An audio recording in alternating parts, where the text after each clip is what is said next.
12th standard மேத்தமெட்டிக்ஸில் நம்ம ஒரு vector sum பார்க்க போகிறோம்.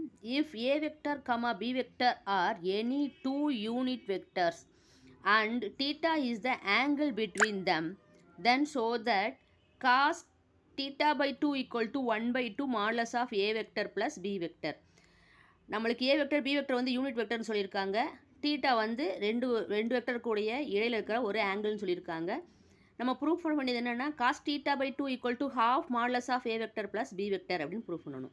நம்மளுக்கு என்னென்ன கொடுத்துருக்காங்கிறத ஃபஸ்ட் நம்ம எழுதிக்கணும். ஏ வெக்டர் வந்து யூனிட் வெக்டராக இருந்தால் modulus A vector equal to 1ன்னு சொல்லுவோம். பி வெக்டர் வந்து ஒரு யூனிட் வெக்டர் அப்படின்னு சொன்னோம்னா modulus B vector equal to 1 அப்படின்னு சொல்லுவோம். Modulus of A vector plus B vector whole square, அதாவது ஏ வெக்டர் பி வெக்டர் இருக்கு இல்லையா, அதுக்கு வந்து நம்ம முதல்ல ஸ்கொயர் எடுக்கிறோம்.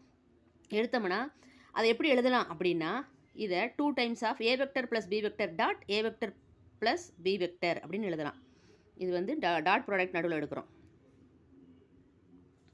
அடுத்து என்ன பண்ணுறோம் அப்படின்னா A dot A vector, A dot B vector, அடுத்து B dot A vector, B dot B vector அப்படின்னு எழுதுகிறோம். மல்டிப்ளை பண்ணி ஒவ்வொன்றையும் தனித்தனியாக டாட் ப்ராடக்ட் எடுக்கிறோம்.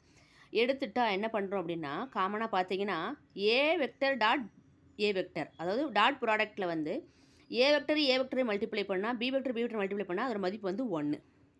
அடுத்து A dot A vector dot B vector, அதுக்கு என்ன ஃபார்முலா அப்படின்னா modulus of A vector into modulus of B vector into cos theta. இதுதான் வந்து ஃபார்முலா. அப்போ இதில் பார்த்தீங்கன்னா இது மதிப்பு 1ன்னு ஆயிரும். இதுக்கு வந்து modulus of A vector modulus of B vector cos தீட்டான்னு வரும். இதுக்கு modulus of B vector modulus of A vector cos தீட்டான்னு வரும். இதுக்கு மதிப்பு வந்து 1ன்னு வந்துடும். 1 ஆட் பண்ணால் 2.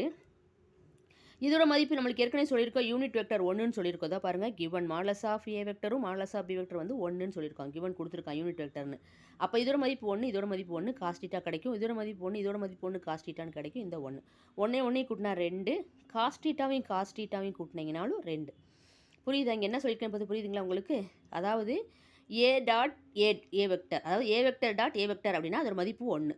மாறி வந்துச்சு அப்படின்னா A vector dot B vector அப்படி வந்துச்சுன்னா இதோட ஃபார்முலா என்னென்னா modulus of A vector into modulus of B vector into cos தீட்டான்னு சொல்லி போடணும். மாடலஸ் ஆஃப் ஏ வெக்டரோட மதிப்பு என்னென்னா யூனிட் வெக்டர்னு சொல்லியிருக்காங்க. அப்போ அது 1, இது வந்து 1. அதனால் எல்லாத்தையும் சப்ஸ்டியூட் பண்ணியிருக்கோம். பாருங்கள், இதுக்கெல்லாம் வந்து 1 போட்டிருக்கோம். காஸ் தீட்டா இதுக்கு 1 காஸ் தீட்டா, இது மதிப்பு 1. பி வெக்டர் டாட் பி வெக்டருக்கு வந்து 1.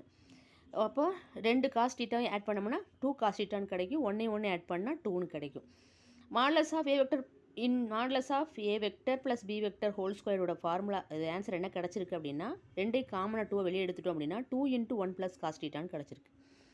இந்த 1 + காஸ் தீட்டாவை நம்ம என்ன டிக்னாமெட்ரி ஃபார்முலா எப்படி எழுதலாம் அப்படின்னா 2 காஸ் ஸ்கொயர் தீட்டா பை 2ன்னு எழுதலாம். 1 + காஸ் தீட்டா வந்து 2 காஸ் ஸ்கொயர் தீட்டா பை 2 அப்படின்னு சொல்லி டிக்னாமெட்ரியில் இந்த மாதிரி தான் வந்து நம்ம ஐடென்டிட்டி வச்சு எழுதியிருப்போம். ஐடென்டிட்டியில் formula. So 2 × 2 cos square theta by 2, 1 + cos தீட்டாவை 2 காஸ் ஸ்கொயர் தீட்டா பை 2ன்னு எழுதலாம்.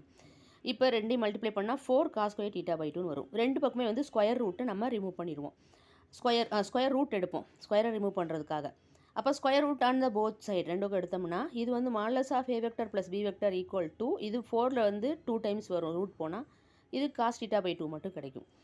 நம்மளுக்கு இந்த 2 வந்து இந்த பக்கம் போயிடணும். நம்மளுக்கு தேவை என்னென்னா சம்மில் வந்து cos theta by 2 equal to half modulus of A vector B vector கொடுத்துருக்காங்க. அதனால இந்த மல்டிப்ளை இருக்கிற 2 வந்து இந்த சைடு போச்சுன்னா டிவைட் பை 1/2ன்னு கிடச்சிரும். நம்ம ப்ரூவ் பண்ணியாச்சு. ஓகே குட்டீஸ், ஒரு தடவைக்கு 2 தடவை பார்த்தீங்க அப்படின்னு சொன்னீங்கன்னா இது நல்லா புரிஞ்சிடும். தேங்க்யூ.